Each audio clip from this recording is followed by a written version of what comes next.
Hi అండి, నేను flora. Welcome to my channel flora foods.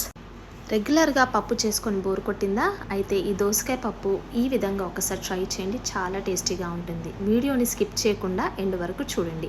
ఇప్పుడు ప్రాసెస్ ఎలా చేయాలో చూసేద్దాం. ముందుగా ఒక కుక్కర్లో 1 కప్పు కందిపప్పు వేసుకొని బాగా నీట్గా కడుక్కోవాలి. ఇప్పుడు ఇందులోకి తగినన్ని నీళ్లు, తరుక్కున్న దోసకాయ ముక్కలు, కొద్దిగా పసుపు, అలాగే 5-6 పచ్చిమిరపకాయలు, అలాగే కొద్దిగా నూనె వేసుకొని 2 లేదా 3 విజిల్స్ వచ్చేంత వరకు బాగా ఉడికించుకోవాలి. ఇప్పుడు బాగా ఉడికిన తర్వాత ప్రెషర్ అంతా పోయిన తర్వాత మూత తీసి ఒకసారి బాగా మిక్స్ చేసుకొని తగినంత ఉప్పు వేసుకోవాలి.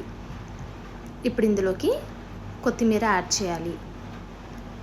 ఇప్పుడు ఒక ప్యాన్ తీసుకొని అందులో 2 లేదా 3 టేబుల్ స్పూన్ల ఆయిల్ వేసుకొని ఆవాలు, జీలకర్ర, ఎండుమిర్చి, అలాగే వెల్లుల్లి రెబ్బలు, కరివేపాకు వేసుకుంటే ఎంతో టేస్టీగా ఉండే పప్పు రెడీ అండి. ఇందులో ట్విస్ట్ ఏంటంటే మనము లాస్ట్లో ఫ్లేమ్ ఆఫ్ చేసుకున్న తర్వాత నిమ్మకాయని పిండుకోవాలి. చాలా టేస్టీగా ఉంటుందండి. నచ్చిందా? ఒకసారి ట్రై చేయండి. మీకు కనుక ఈ రెసిపీ నచ్చినట్లయితే లైక్ చేసి సబ్స్క్రైబ్ చేసుకోండి. Thank you.